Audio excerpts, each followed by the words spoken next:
It's Chris Webby, and you're listening to motherfucking Boombox.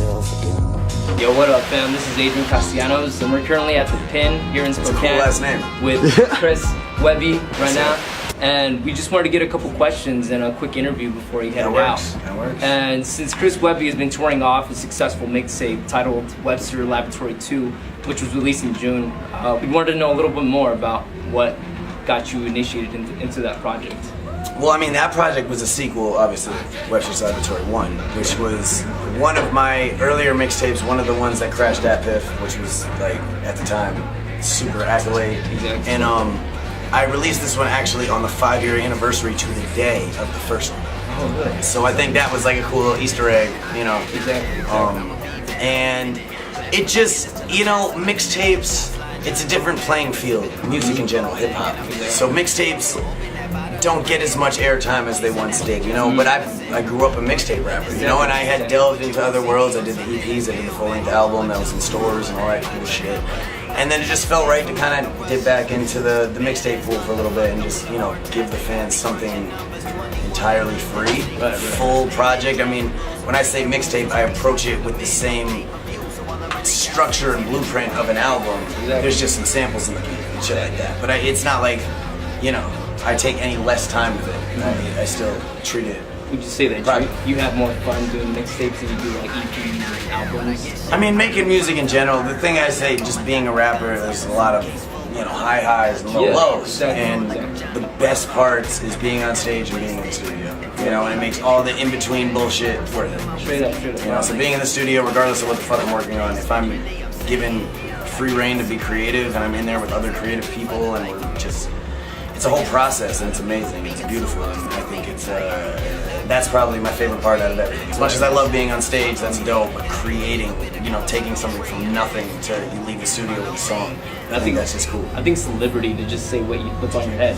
Absolutely. We always got these ideas that are running through us. Oh yeah. If we don't ventilate and say any of those things, then we just kind of hurt ourselves a little bit. Yes. No, it's absolutely true. If you don't get it out, especially a lot of creative-minded people, you know, have tendencies to dip into, you know, a darker thought process, depression and anxiety and shit like that. And this has always kind of been my way of getting it out. Everybody has different ways. Some people punch walls, you know? Exactly. Whatever they may do. They drive fast on the highway. Me, I write songs, and that's just what allows me to keep moving. It allows you to open up a little more. Absolutely. Rather than and in the same process, I'm getting shit off my chest and everybody's hearing it, which is also kind of an intense concept if you think about it. Yeah. You're putting out your most personal, deepest thoughts out there for the world to hear, but I feel like without people like that, other people wouldn't know how to process their shit sometimes. So I see it almost as a duty in a sense too. That's what makes us human, is being able to express. Because if we didn't express anything, we'd just be stoic.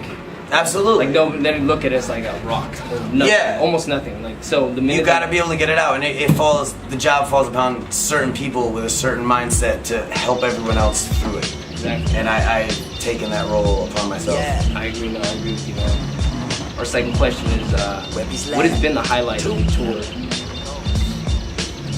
This tour, I gotta give it to my birthday weekend in Colorado. It was fucking insane. Fucking insane. And just birthdays, you know. Yeah, exactly. My birthday was on a Thursday, and then we had shows Thursday, Friday, Saturday, and in Colorado. Yeah, I just rode that shit out the whole time. I got so fucking drunk, and the altitude up there gets you drunker. Oh my god, man, I was fucking disastrously hammered every night. But it was a great time, and all the shows were incredible, awesome turnouts, and I have a lot of love for Colorado. I have a lot of love for Washington. I have a lot of love for everywhere I go. The people who come out, regardless of what number that population is, the people come out and they have a great time and they rock the fuck out with me, and that's what's awesome. And I'm able to do that. That's such a blessing that, you know, some people let their egos intertwine and they're worried like, oh, there's only so many people here. It's like, motherfucker, I'm across the country and I'm rapping on stage and getting paid to do so. It's an amazing thing, and you just rock. It's like being able to have those fans Absolutely. Shows you that, man. I bet that PlayStation 4 controller controller was crazy to make. Oh yeah, the kid brought the Chris Webby collab PlayStation 4 controller, which I made 15 white PS4, 15 black PS4, and then the same for Xbox. So they were very limited edition, yeah. They were like $150, come in the case and everything. It was like, yeah, 'cause they're an expensive product to make, hand painted. They were fucking, yeah. So that was dope. That one of those people was I think you might do it. Yeah. No. Our third question was, what's your favorite alcohol? Serious question? I don't know, you're not an alcoholic. I know you're Jameson, that's how you drink now. Yeah, I only named a project after it. But non-alcoholic, I gotta give that to Welch's white grape juice. I've been drinking it since I was a little kid, and when I am home, that is my, that's what I drink with my dinner. You know what I mean? Other than that, water. Like water all day. Well, just white grape juice, orange juice in the morning. But aside from that, I don't drink soda. I don't get too crazy with my other. Nah, it's just all about the water, hydration, and then. But only Welch's. Only Welch's. Yeah, this other white grape juice bullshit that's going on. I don't know. Our next question was, what is the most stressful thing about being a rapper, and how do you vent? Well, I mean, we spoke about venting, so I mean, that's definitely the way in which I vent, but I mean, there's a lot of stresses that come along with it. I would say one of the biggest things is once you attain popularity, maintaining popularity and remaining relevant in a world that's so full of so many rappers. Like even when I first started coming out, there were half the rappers there are today, which I came out in a pretty heavy populated time. So nowadays the internet has just opened these floodgates. It's helped a lot. And I mean, it's helped and it's hurt, because you get some amazing artists that cut through and are given this platform, and then you also, not to say anything derogatory, but you also get people that are far less talented. Exactly. So you get this concentration. But yeah, I mean, it's just like you constantly have to be thinking about. It's not like I clock out. I don't work a job, long hours, and then clock out, and I'm just free to think about nothing and watch TV. Like, I'm always thinking about what could I do, who could I call, should I check my email, should I write a song, do I need to start ordering merch for the next, there's just always everything, and I always feel like I could be doing something. And that's pretty daunting in itself. I would say another stressful part is just getting from point A to point B on these fucking tours, dude, because I'll tell you about the West Coast, these tour stops are very far apart from each other, unlike the East Coast where it's kind of like, Rhode Island, Massachusetts, Connecticut, everything is very close. So how many hours do you have planning ahead for stuff like this, going from tour to tour? Well, I mean, my man Bill over here, who is tour manager and designated driver, shout out to Bill. He kills it on the road, man, and we've had some fucking serious drives. I mean, what was the one we did? We had Arizona. This was the worst one so far on this one. We had Arizona. Then we drove to Arizona from California, so that's like 7 hours, I would say, 6-7 hours. And then we performed in Arizona, after partied at this poppin' fucking place in Arizona, and then we drove back to LA for the next show. So we showed up at LA at 9:30 in the morning. I was had a jacket over my head, oh man, I felt like a vampire in the fucking sunlight, just burning. So this shit beats the shit out of your body, and mentally and physically this shit is exhausting, and that can get people down, and it gets me down sometimes, but you just push through it, man. It's all mind over matter. I always gotta ask that question, because I always see two stories. Either some people enjoy it, or some people are just like, man, this is so much more work. I mean, nobody enjoys it all the time, but you also gotta understand too, we're not on a tour bus right now, you know what I mean? I'm not Jay-Z. We don't have just infinite funding, so we're out here in the trenches, man. We drive, we're in a van or a car or whatever, everything's packed in, it's not super comfy, we're not just laying around in beds all day, we get to a city, we go to sound check, we eat, we shower, we fucking come back, perform, and then get whatever fucking sleep we can fit in between, and then we get up and drive the next day. I think the drummer's trying to get up in here. Trying to come in. Fuck Billy. Somebody's gonna address the elephant in the room. I was like, he's been tapping at the window for a minute.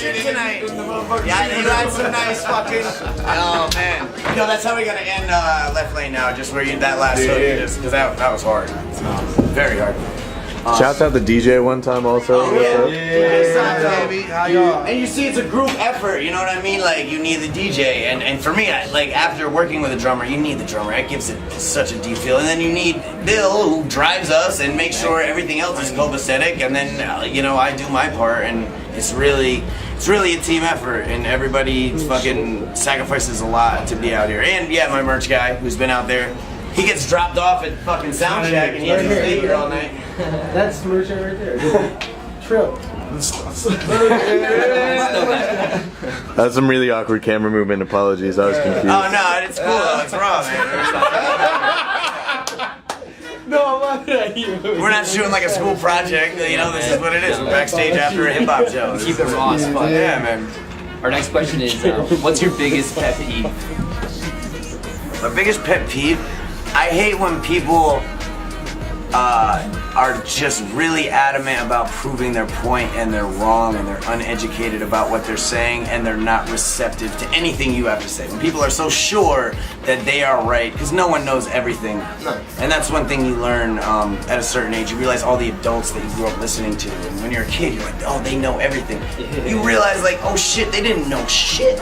And like, we don't know shit. And like, nobody knows shit. So people who are so hell-bent in their ways and non-receptive to someone else's opinion and trying to push their agenda, like, you gotta understand, everyone has opinions, and as opinionated as I may be about certain things, I will always listen and hear someone out and just see what world they're coming from, because they might bring something up that I never really thought about because it doesn't apply to my life. Exactly. So, I mean, you just gotta listen to people and all this Facebook and fucking all these people with their opinions now, and it's unbelievable. Not everyone has an educated opinion, yet everyone thinks they are the absolute source for whatever they're talking about. So that frustrates me. And as someone who has to be social networking all the time, I see a lot of dumb shit. Yeah, exactly. And it's frustrating, but you just learn to not acknowledge it.